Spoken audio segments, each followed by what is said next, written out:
Hey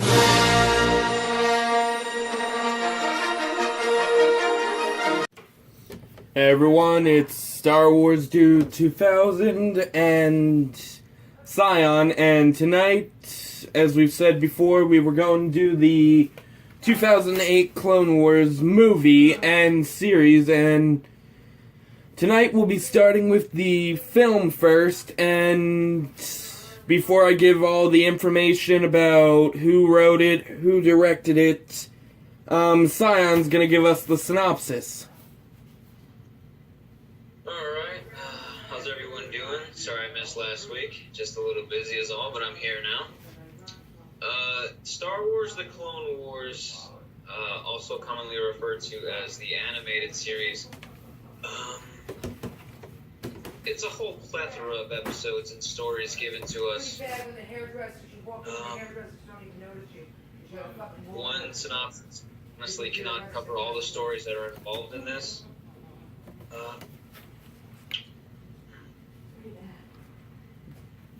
I'd say it was 8 seasons, correct? 8 seasons long? 6. 6? But let's start out with the movie first. Alright, the movie basically follows off. It's the same style. All of these are done in the same style, but the movie starts off with Obi-Wan and Anakin in the middle of the Clone Wars, I believe, fighting the CIS for control of the planet Mygeeto. Christophsis. Right? I'm sorry? It was Christophsis. Christophsis. It's been a while since I've seen the movie. And at the beginning of this movie, a Padawan is dropped in. You know, first we believe it's for Obi-Wan, but it turns out to be for Anakin. And while it seems like they might not make a good pair with each other, they actually end up being a pretty good duo. Even though they do bang heads a lot, especially with the nickname Snips that Anakin gives her, she gives him Sky Guy, and this movie turns out to have been a part of the Clone Wars animated series, basically. It was supposed to be a part of an arc, but they ended up doing part of the arc for Season 1, and then I believe Season 2 or Season 3.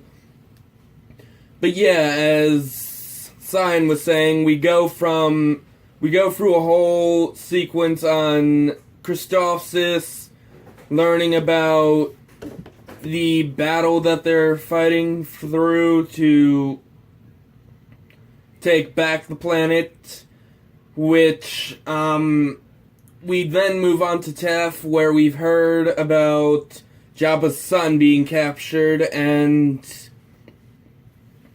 Obi-Wan, Anakin, and Ahsoka are sent to go save him. Obi-Wan's caught up on another mission, so Anakin and Ahsoka take the 501st to go rescue the little Huttlet, Rhoda, where Count Dooku makes Jabba believe that the Jedi are actually trying to kill his son and kidnap him, and we get a great conflict between Anakin and Asajj Ventress, Ahsoka and Asajj Ventress, and later on, a bit of Obi-Wan versus Asajj Ventress, and we get to learn a lot about the new Padawan and Master duo.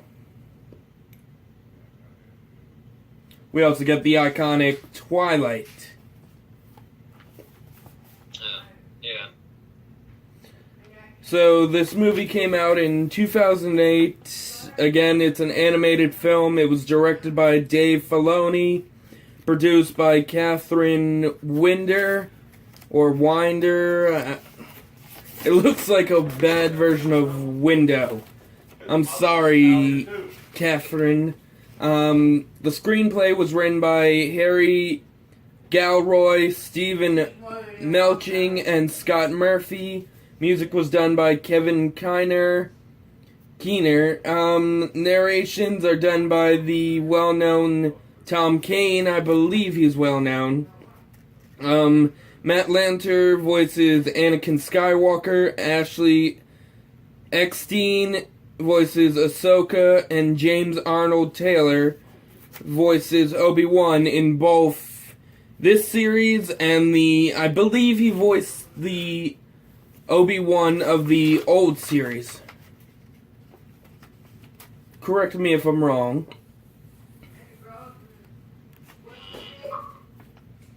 I have nothing to put. And D. Bradley Baker plays Rex, Cody, and the rest of the clone troopers. So before we get to the TV series, we're going to give our opinions on this, rank it, and then we'll get to the TV series. So, what are your thoughts? Honestly, trying to rate the movie before we even bother covering the episodes, I feel like, honestly, they belong together. I honestly feel like this movie, as they so call it, is honestly just kind of like 3 pilot episodes just slapped together and just kind of shipped out. It doesn't really feel like a whole movie because it goes from one major plot of winning a battle on a major planet, the Clone Wars going on, to rescuing a Hutt's child. It doesn't really feel like a movie at all, in my opinion. Well, it was made to introduce the animated series, which came out the same year, and again, as I said before, it was supposed to be a part of the TV series originally, but they turned it into a movie before the series came out, and then expanded on the arc later on. See, that's fine, but making that your first presentation makes it a little weak. I'd say, as an introduction, setting up the stage for everything else, it's great, but as a standalone movie, to classify it as such, I'd say it's pretty bad. Rating it as a movie, maybe a 4 or 3 out of 10, but setting it as the stage for what's to come, I'd say it's a 9 or a 10.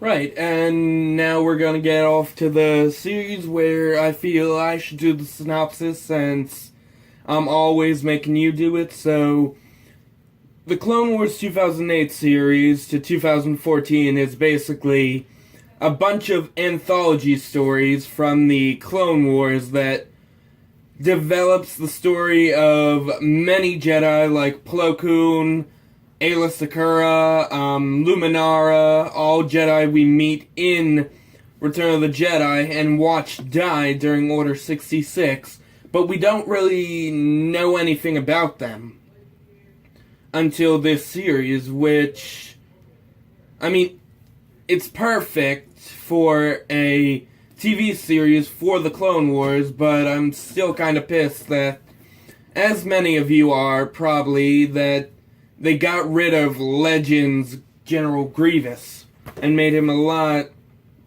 more cowardice. So, the TV series was created by George Lucas. It was developed by Dave Filoni. It was written by Dave Filoni, Stephen Michelin, Kate Lucas, Christian Taylor, Drew Z. Greenberg, Henry Gilroy, Cameron Lidvack, Matt Michnovty, or I don't know how to say his name, and Paul Dini. It was directed by Dave Filoni. Music was done by Kevin Keener and John Williams. It was produced by Kari Silver.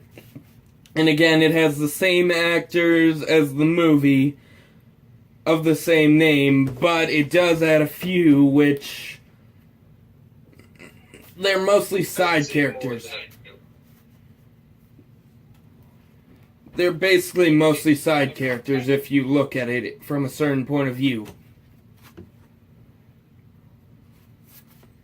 And this is supposed to take place between Attack of the Clones and Revenge of the Sith.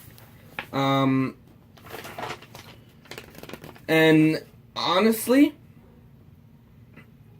I think we should say at least what we like about the series arcs. I mean, mine personally are the Onderon Rebellion arc and the Undercover Bounty Hunter arc that we witnessed with Obi-Wan. You know, honestly, this series as a whole, there's a whole lot to not like. You know what I'm saying? Yeah. I mean, overall, the series was good. Dave Filoni does great work. You'll hear that name again when we cover Rebels in a couple of videos. But Dave he does great work. There was honestly not much to complain about this series. It brought in several EU legends into canon, like Darth Bane, for instance. You saw Yoda's training for the Force Ghost. You saw Maul's rise from, insanity, being saved by his brother Savage, to rising to a crime lord in the galaxy, which I don't think I'll spoil that for those who haven't seen Solo yet, but... Yeah, we'll save that for after Revenge of the Sith.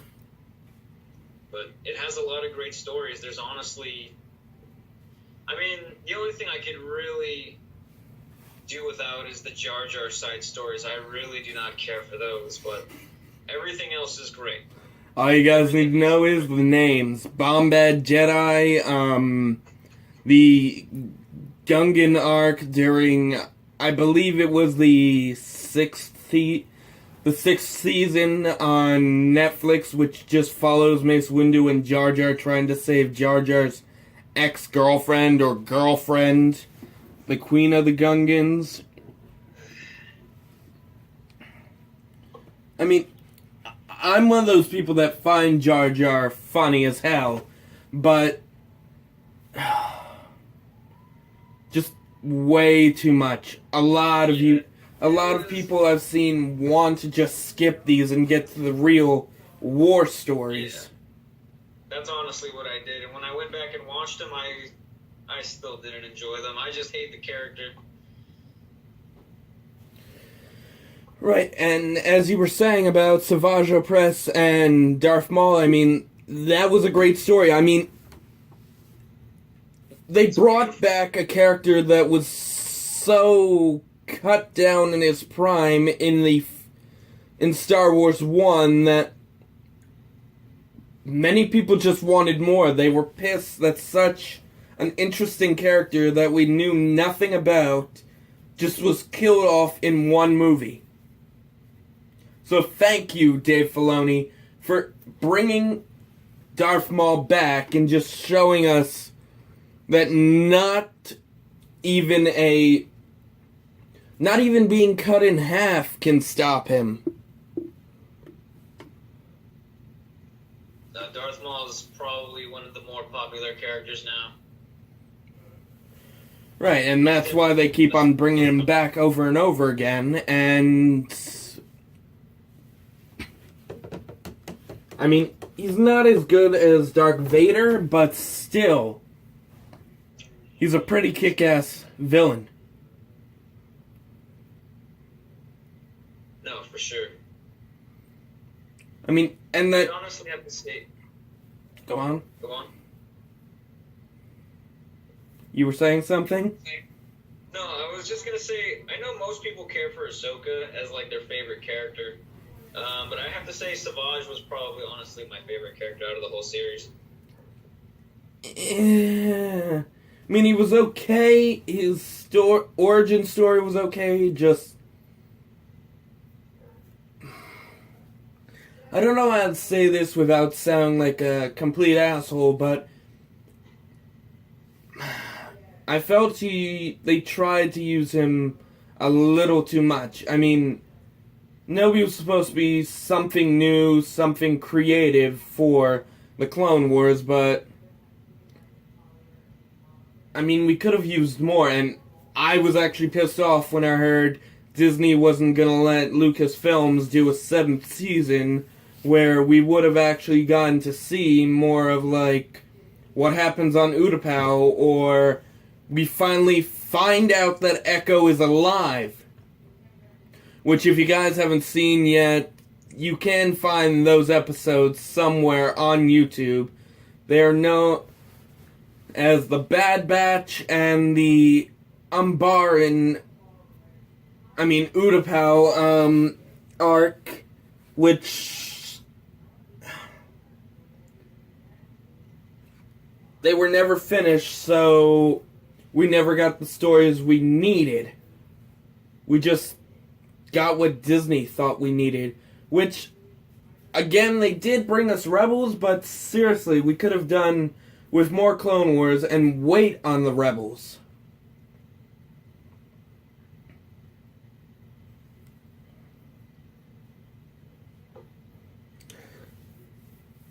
But there is the good... But there are the good parts of we get to see a development in the Clone Troopers on how in the Attack of the Clones and the original Clone Wars series, we see them as just soldiers. Now we see them as actual people, even though they're not technically people, they're biological engineered soldiers, but we get a better feel for them.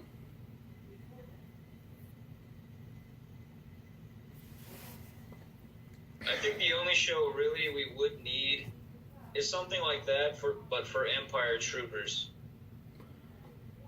I mean, people just think of them as like the empty-shelled bad guy, but really they're people just trying to, live their lives, make the way in the galaxy. Right, I mean, we did technically get that in the Star Wars Battlefront 2 campaign, but yeah, I think we need a show for it. Or, again, as many of us have wanted, bring us a Star Wars The Old Republic or Knights of the Old Republic TV series. Something to bring back our favorite Legends characters. A show about the Old Republic? Yeah, I mean, I want Revan back. He's my favorite character, and I'm actually kind of mad after I heard they were gonna bring him back into the Clone Wars series during the when they brought back Bane, but they never got the chance. I think Dave Filoni completed that with the Rebels. They didn't specifically mention him, but they did reference a couple things from the games. And with the MMO, the Old Republic still out, you can still go back and live those stories. Yeah, but still, we need at least, like I was saying, the Knights of the Old Republic. I mean, they've completely taken those out of canon.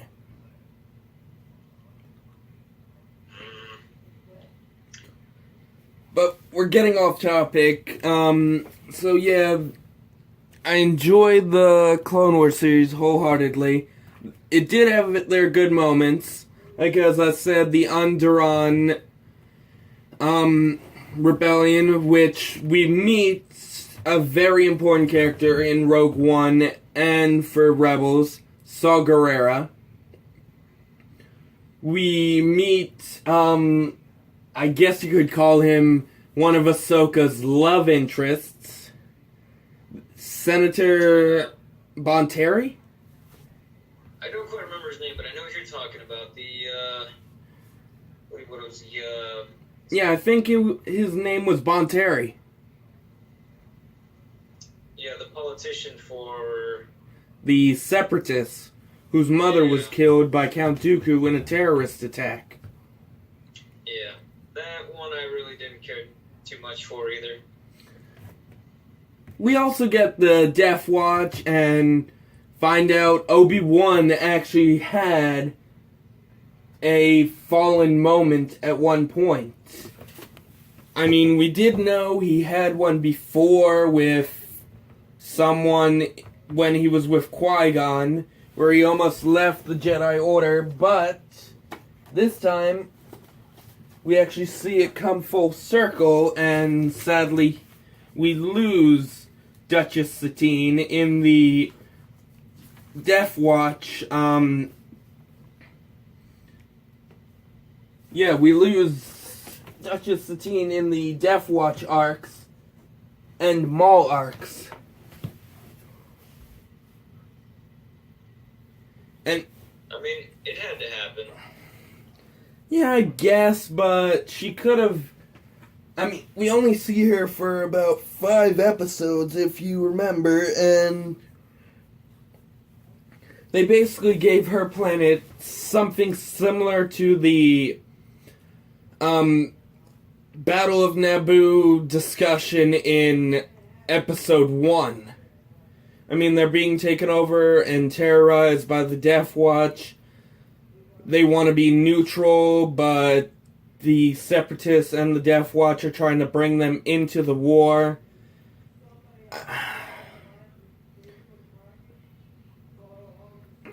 I mean, that story has been done to death already.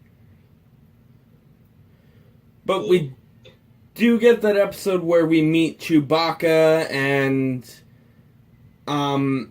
watch him fight alongside Ahsoka and the other Padawans against a bunch of Trandoshan hunters.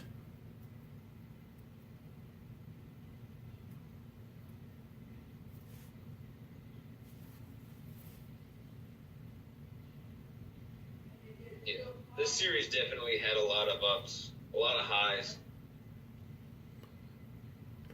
Right,